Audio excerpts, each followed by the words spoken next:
Bismillah, alhamdulillah, wassalatu wassalamu ala rasulillah wa ala alihi wa ashabihi wa mawalah amma ba'du. Jemaah salat maghrib, masih belum ikhlas rahmatullah. Melanjutkan uraian dari kitab karya Imam Al-Ghazali bab tentang muhasabah atau menghitung diri, mengevaluasi diri, introspeksi diri adalah sebagai berikut. Eh, Kemarin sudah kita kaji bersama bahwa apabila kita di pagi hari setelah menunaikan sholat fardu subuh, maka hendaknya dia kosongkan hatinya dan berjanji atau berkomitmen terhadap dirinya sendiri bahwa tidaklah kita punya bekal dan modal kecuali umur. Apabila umur itu hilang, maka hilanglah pokok harta kita dan akan terjadi yang namanya penyesalan untuk perdagangan. Jadi hidup ini adalah transaksi untuk mendapatkan kebaikan dan ridho Allah. Jadi nafas kita, umur kita, kita pergunakan untuk apa? Pada gilirannya ketika kita banyak merenung akan mampu berpikir dan memilih dan memilah dan memilih mana aktivitas yang harus kita kerjakan dan mana yang harus kita tinggalkan. Ada kebaikan, namun kebaikan itu berperingkat-peringkat. Ada yang grade A, B, dan C. Dan itu semuanya bisa kita raih dengan muhasabah, merenung tentunya dengan bekal ilmu. Di sini saya akan bacakan uraiannya adalah sebagai berikut. Ammal ainu fayahfadhuha 'anil nadhari ila wajhi man laisa lahu bimahram. Adapun di antara poin-poin janji terhadap diri kita sendiri di pagi hari adalah mata hendaknya dijaga untuk tidak melihat yang bukan mahram atau kepada aurat seorang lelaki. Ini mohon maaf nih, lelaki itu auratnya adalah antara pusar dan lutut. Tapi masih ada beberapa saudara-saudara kita yang mohon maaf nih, ini hendaknya kita nasihati siapa yang nanti berhak untuk nasihati. Yakni kadang berangkat ke masjid itu pakai celana pendek terus sarungnya dipakai setelah masuk masjid. Bagi mohon maaf, kita kalau ke kondangan aja rapinya bukan main. Ini kita baru rapi mau masuk ke masjid. Nah, itu kan perlu kita nasihati. Nah, untuk diri kita sendiri, kita performan penampilan harus oke ketika keluar rumah. Masuk masjid sudah excellent. Ini kadang-kadang ada saudara-saudara kita yang kurang memperhatikan. Kita nasihati pelan-pelan. Ini kita akan saling menasihati. Kemudian atau melihat awin nadhari ila muslimin bi'ainil ihtihqar.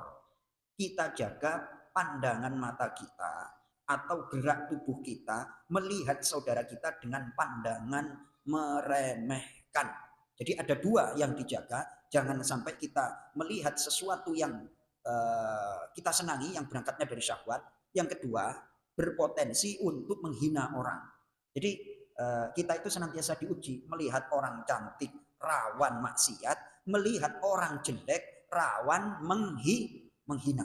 Nah ini kalau nggak dididik hati kita dosa terus itu. Dosa terus. Ini masalah mata dulu ya. Makanya ada riwayat dari Imam Al-Ghazali, la yahillu li muslimin ayyanzura akhahu bi'ainil istihqar. Tidak halal. Tidak halal itu berarti maknanya bisa haram, bisa enggak baik. Seseorang melihat saudaranya dengan pandangan meremehkan. Lalu bagaimana caranya kalau kita ketemu sama orang yang enggak nyenengin hati kita? Ya latihan sabar lah, Mas Toto ya. Latihan sabar. Manusia itu ada tiga macam.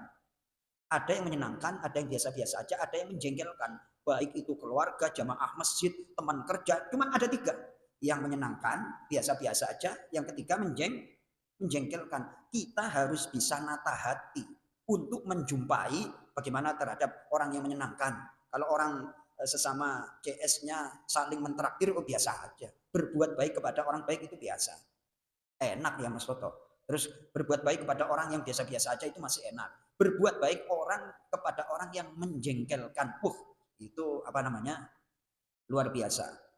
Ini cerita dikit nih. Kalau seluruh di komplek Curug Indah ini insya Allah kenal lah dengan saya. Namun saya itu bahagia sekali ketika kemarin pulang dari Al-Aniyah pagi-pagi itu. Biasanya kan ada tukang pulung tuh. Pak Ustadz, alhamdulillah saya disapa oleh tukang pulung. Berarti saya insya Allah bisa berbuat baik dengan pemulung minimal dengan tegur sapa. Pak. Jadi jangan remehkan kebaikan sekecil apapun walaupun dengan senyum. Banyaknya apa? Pak, kayak gitu. Saya dikenal oleh tukang pulung. Kalau oleh netizen Nurul Ikhlas biasa-biasa aja. Saya merasa bangga dikenali sama pemulung, Pak Ustadz. Gara-gara seperti itu, kalau saya dapat tentengan, Pak, mohon maaf, ini saya ada makanan, tolong diterima. Pakai bahasa yang menyenangkan. Pak, tolong saya ada makanan ini, mohon diterima. Pak, ini makanan. Oh, itu kelasnya kan enggak. Kita memberi aja dengan tutur kata yang lembut. Pak, ini alhamdulillah saya ada makanan, tolong diterima Pak ya. Ya insya Allah bisa buat sarapan Pak, kayak gitu. Jadi tutur kata itu menunjukkan akhlak seseorang karena yang dijual manusia itu adalah akhlakul karimah. Ini kita ibadah, kita beramal soleh, muaranya, buahnya adalah akhlakul karimah. Agar kita bisa menarik simpati, orang itu mendapatkan hidayah dari Allah Subhanahu wa taala. Kata Imam Ghazali, jangan lepaskan, arahkan pandangan kita kepada saudara kita bi'ainil ihtihqar, dengan pandangan yang meremehkan.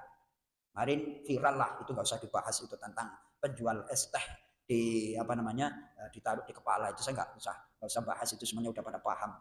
Nah, di sini melihat saudara kita jangan sampai dengan pandangan meremehkan, jangan. Itu adalah ujian. Sekali lagi, ketemu sama orang cantik berpotensi maksiat, ketemu sama orang jelek berpotensi meremehkan, menghina. Padahal kalau kita seperti itu terus, ancamannya dalam surah Al-Humazah, wailul likulli humazatil lumazah.